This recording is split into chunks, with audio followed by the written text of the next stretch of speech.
Je m'appelle Denise Foster, 28 ans, et jusqu'à ce dîner, je pensais connaître ma famille. Nous étions réunis à table dans notre maison d'Atlanta, un de ces endroits qui respirent la richesse ancienne. Mais je n'étais pas là pour jouer à leur jeu. Ma start-up était ma vie, ma passion pour la création de technologies qui pourraient transformer le monde. Mais pour mes parents et ma sœur, ce n'était qu'une plaisanterie, un rêve d'enfant que j'aurais dû abandonner depuis longtemps. J'étais là, en jean et pull, avec parmi eux les moutons noirs, avec leurs vêtements de marque et leur sourire supérieur. L'air était chargé de tension alors que les couverts claquaient contre les assiettes.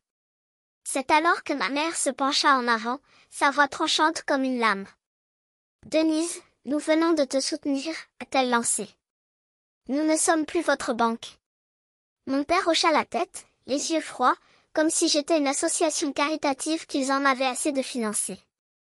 Ma sœur, bien sûr, ne manquait pas l'occasion de rire, avec une ironie qui faisait plus mal que les mots. « Vous n'arriverez jamais là où je suis arrivée », a-t-elle déclaré. Il pensait me donner une leçon, me remettre à ma place. Mais je suis resté silencieux, tandis que mon téléphone portable vibrait dans ma poche avec un message qui allait tout changer. Il n'avait aucune idée de ce qui allait arriver.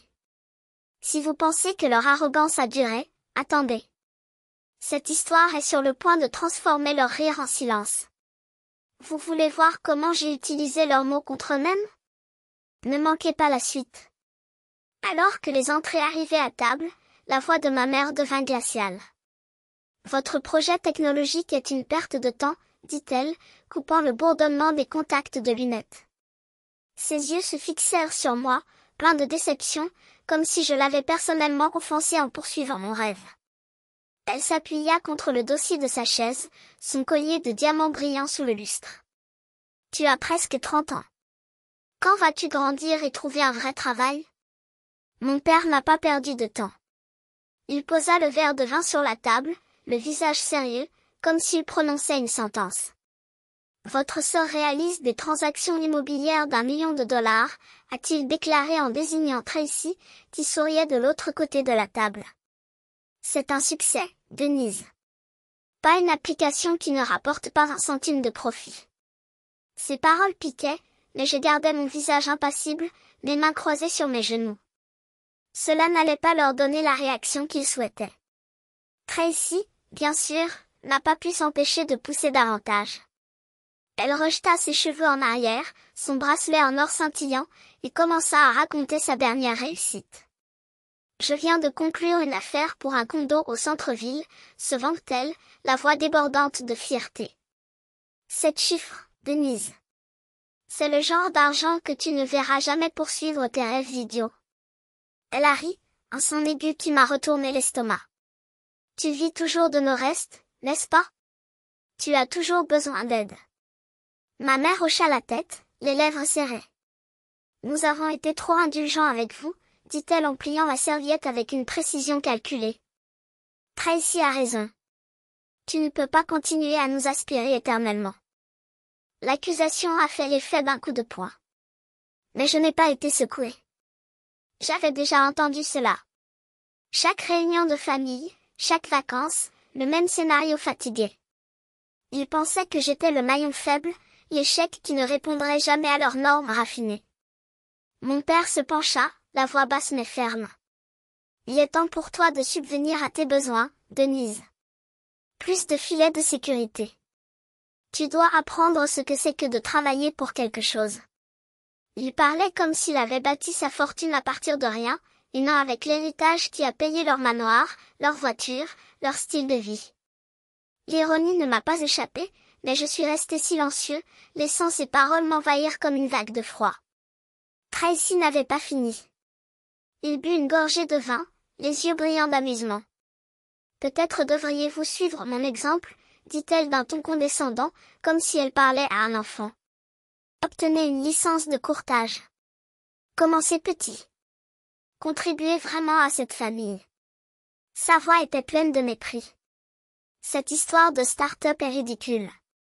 C'est embarrassant, en fait. Je serrai les dents, mes doigts se refermant sur le bord de la chaise.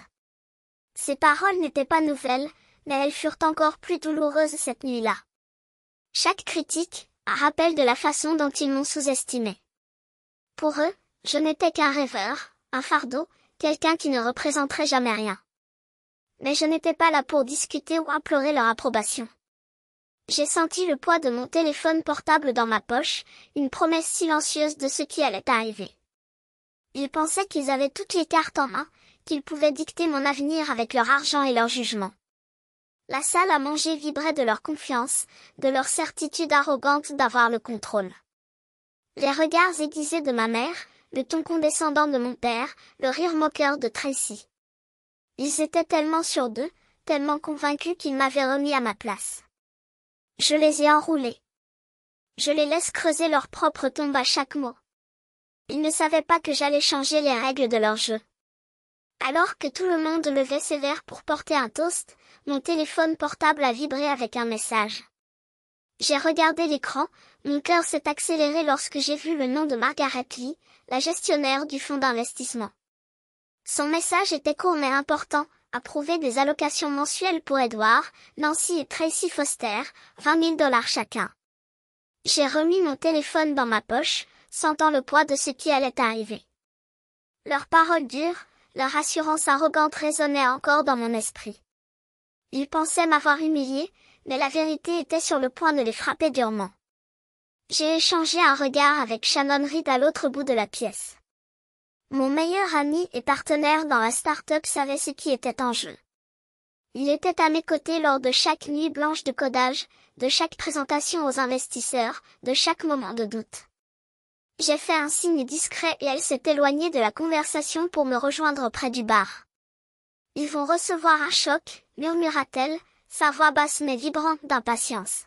« Ils n'ont aucune idée que c'est toi qui commandes maintenant. » Les portes de la salle à manger s'ouvrirent et Margaret Lee entra, ses talons claquant sur le sol ciré. Il portait une mallette en cuir, le visage calme mais professionnel. Elle était là pour régler les comptes. Le brouhaha s'est arrêté. Les invités ont senti le changement dans l'air. Le sourire de ma mère disparut, ses yeux se plissant sous l'interruption. Mon père posa le verre sur la table, la mâchoire tendue. Tracy, au milieu d'une phrase, se figea, les yeux fixés sur l'inconnu. « Miss Foster, » dit Margaret, sa voix traversant le silence alors qu'elle s'adressait à moi. « J'ai besoin de votre approbation pour les distributions du fonds en fiducie. » Elle ouvrit le dossier, révélant des documents estampillés du sceau de l'institution. Toutes les têtes se tournèrent vers moi, le silence empreint de confusion. Mon père laissa échapper un rire incrédule. « C'est absurde, » dit-il, sa voix résonnant. « Denise gère le fonds.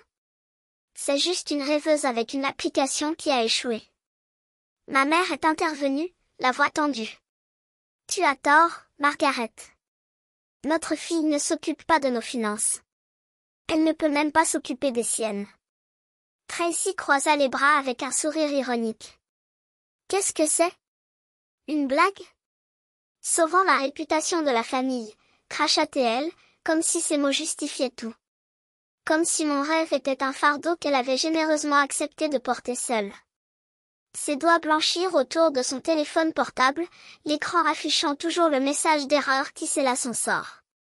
Vous alliez nous entraîner dans la boue avec votre fantasme entrepreneurial. Il fallait que quelqu'un agisse. Mon rire était sec, presque un grognement. Sauver la famille? Répétai-je en laissant couler le sarcasme de chaque syllabe. Tu as failli couler la seule chose que j'ai construite toute seule, Tracy. Pendant que vous riez tous de mes feuilles de calcul, de mes prototypes, des nuits blanches, vous étiez là, souriant, signant des contrats avec mon argent, dans votre dos, détruisant ce qui m'appartenait. J'ai montré son téléphone, désormais objet inutile entre ses mains. Et regarde comme la vie est ironique. Maintenant, c'est toi qui es perdu. Papa essaya d'intervenir, sa voix étant un mélange d'autorité fanée et de panique déguisée. Denise, ça ne mène nulle part. Nous sommes une famille. Comme si la famille était un bouclier contre les conséquences. Comme si ce titre les absolvait de tout. La famille ne sabote pas, répondis-je, chaque mot étant un marteau.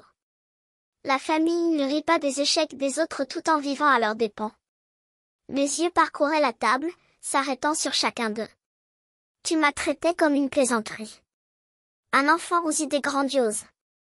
Mais ils ont oublié un détail, je me suis penchée en avant, en baissant la voix pour que seul puisse t'entendre. J'ai appris à jouer à ton jeu. Seulement en mieux. Tracy déglutit difficilement, ses yeux rebondissant entre moi et l'écran de son téléphone, où clignotait une autre notification d'annulation de transaction. Tu ne peux pas faire ça, siffla-t-elle. Tu ne peux pas nous laisser en plan comme ça. Je ne peux pas. J'ai haussé un sourcil, savourant l'instant. Combien de fois m'as-tu laissé tomber? Combien de fois ont-ils entendu, non, de ma part, alors que je suppliais pour avoir une chance? J'ai appuyé mes doigts contre le bord de la table, le bois froid sous ma peau. Maintenant c'est à mon tour de dire non. Et croyez-moi, j'ai tout le pouvoir pour le faire. Un épais silence envahit la salle. Même les serveurs semblaient figés, les plateaux suspendus en l'air. Maman a finalement réussi à sortir de l'impasse, sa voix étant un fil de soie déchiré. Denise, s'il te plaît. Pensez à ce que vous faites. Nous sommes votre famille. Exactement, j'acceptais, avec un sourire qui n'a pas atteint mes yeux.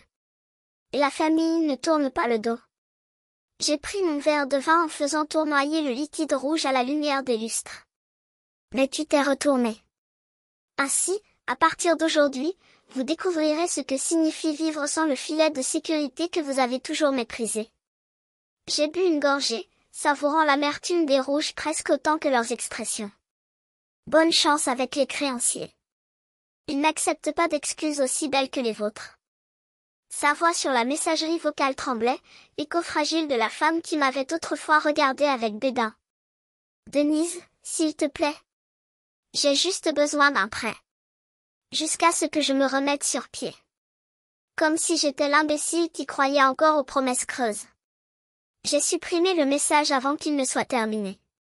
6 mois s'étaient écoulés et le poids de mon nom n'était plus le leur. C'était le mien. Juste le mien. Du haut de mon bureau au cœur de Midtown, avec la ville palpitante en contrebas, je regardais le reflet de mon succès dans les vitrines, des écrans brillants, une équipe qui croyait en moi, un produit qui redéfinissait le marché. Nexus Inc., l'entreprise qu'ils appelaient « l'illusion d'une fille riche », valait désormais plus que tous les biens que ma famille avait jamais possédés. Et le meilleur? Je n'aurais pas besoin d'un centime de leur part pour arriver ici. Alors que je signais le contrat avec notre nouvel investisseur providentiel, l'un des plus grands fonds de capital risque du Sud-Est, mon assistant est arrivé avec une tablette à la main. Denise, Forbes veut une interview exclusive. Ils t'ont appelé, le perturbateur qu'Atlanta n'a pas vu venir, point. Je souris en faisant tournoyer le stylo entre mes doigts. Dites oui. Mais seulement s'il mentionne que j'ai construit cela sans héritage, sans faveur, et sans famille. Parce que la vérité était la suivante, ils m'ont sous-estimé jusqu'au jour où ils ne pouvaient plus l'ignorer. Ils pensaient que mon silence était une faiblesse, que ma détermination était un entêtement. Mais alors qu'ils sombraient dans la dette et la honte, j'étais là, au sommet, avec un empire qu'ils ne pourraient jamais toucher. Le téléphone vibra sur la table. Numéro inconnu. J'ai répondu avec un soupir, anticipant déjà une énième tentative pathétique de réconciliation. Denise. La voix de Tracy était étouffée, comme si elle parlait depuis un puits. J'ai tout perdu. Même l'appartement. Je suis sur le canapé d'un ami. J'ai ravalé le rire sec qui montait dans ma gorge. Comme c'est intéressant. Je suis allée à cet endroit aussi. Mais contrairement à toi, je n'y suis pas allée. Tu ne comprends pas. Ils me poursuivent. Les clients, les banques. Non. Je l'ai coupé, à froid. Vous ne comprenez pas. Je ne suis plus votre filet de sécurité. Je ne suis pas ton sauveur. Je ne suis rien pour toi. Une pause. En fait, je suis tout ce que tu aurais dû être, honnête, travailleur, loyal. Mais tu as choisi la solution de facilité. Maintenant tu vis avec. J'ai raccroché avant qu'elle ne puisse plus gémir. Il n'y avait pas de place pour la culpabilité dans mon nouveau monde. Dehors, les lumières d'Atlanta scintillaient comme des diamants éparpillés sur du velours sombre. La ville qu'ils utilisaient comme toile de fond pour leurs mensonges était désormais ma scène. Et moi? J'étais le protagoniste. Mon téléphone portable a encore vibré. Cette fois, il s'agissait d'une notification de la banque, transfert approuvé, 5 millions de dollars pour l'expansion de Nexus Inc. L'argent qu'ils ont gaspillé en yachts et en bijoux finance désormais l'innovation, l'emploi, un héritage que j'ai choisi. J'ai fermé les yeux une seconde, savourant le doux goût de la victoire. Ce n'était pas une vengeance. C'était une justice poétique. Et lorsque l'ascenseur est descendu vers le hall, où mon équipe attendait pour fêter la fin du trimestre, j'ai su, il m'avait peut-être appris à tomber. Mais c'est moi qui ai appris à voler. La trahison brûlait encore comme une nouvelle cicatrice, les mensonges qu'ils ont répandus sur Nexus Inc., les investisseurs qu'ils ont presque perdus, les nuits où j'ai douté même de ma propre ombre. Mais à mes côtés, comme toujours, il y avait Shannon Reed. Ma compagne, ma sœur de combat, la seule qui n'a jamais faibli. Ses doigts dansaient sur le clavier pendant que nous calculions les chiffres du mois dernier, et lorsqu'elle leva les yeux, leur lueur était plus électrique que n'importe quelle courbe de croissance. Nous l'avons fait, Denise, dit-elle, comme si nous ne savions pas déjà que l'impossible n'était qu'une question de temps. Pas eux. Pas leur argent. Toi et moi. J'acquiesçai, sentant le poids de la gratitude se serrer dans ma gorge. Nexus Inc. ne faisait pas que survivre, il dominait. Les investisseurs frappaient à notre porte, les téléchargements montaient en flèche et chaque notification sur mon téléphone était la preuve qu'ils avaient tort. Tous. Ma famille pensait qu'elle allait me briser en me coupant l'accès au fonds en fiducie, lorsque Tracy a souri en signant mon certificat d'incompétence. Mais Shannon m'a rattrapé alors que le sol disparaissait. Elle m'a rappelé que les ailes ne poussent que lorsqu'elles tombent. J'ai regardé par la fenêtre du bureau, la ville palpitant comme un organisme vivant. Il y avait ici une leçon, gravée dans ma peau, et je voulais la crier à tous ceux qui doutaient encore d'eux-mêmes. Ne sous-estimez jamais quelqu'un simplement parce qu'il ne correspond pas à vos normes. Mon père me voyait comme une héritière rebelle, ma mère comme une déception, Tracy comme une menace à neutraliser. Mais ils ont oublié une chose cruciale, ceux qui contrôlent leur propre destin n'ont pas besoin d'autorisation pour voler. Je n'avais pas besoin de leur argent pour gagner. J'avais besoin de mon entêtement, de ma vision, de cette étincelle qu'ils ne pourraient jamais éteindre. Le fonds fiduciaire qui était autrefois une laisse était désormais mon levier non pas pour acheter des produits de luxe, mais pour construire des empires. Ils ont creusé leur propre ruine de leurs propres mains, l'arrogance de penser qu'ils pouvaient me définir, l'avidité de penser que mon silence était une faiblesse. Mais chaque « non » qu'ils m'ont lancé au visage est devenu une brique dans les fondations de Nexus Inc. Chaque rire dédaigneux, un rappel que je n'étais pas fait pour leurs limites. Si vous lisez ceci et que vous vous êtes déjà senti trop petit pour vos rêves, écoutez attentivement, les doutes des autres sont le moteur qui change la donne. Ils se sont moqués de moi. Aujourd'hui, ils rient avec moi, quand ils ne courent pas chercher une place à ma table. Et à vous, qui avez suivi ce parcours, merci. Chaque commentaire, chaque message, chaque histoire que vous partagez sur les réseaux sociaux me prouve que je ne suis pas seule. Dites-moi, quand avez-vous prouvé qu'ils avaient tort à votre sujet? Quels rêves ont-ils considérés comme fous et vous l'avez transformé en réalité? Laissez votre marque ci-dessous. Si ce chemin vous a interpellé, cliquez sur j'aime, abonnez-vous, activez les notifications. Parce que ce n'est pas seulement mon histoire, c'est une invitation à écrire la vôtre. L'avenir n'appartient pas à ceux qui héritent. Il appartient à ceux qui osent le construire. Et nous ne faisons que commencer.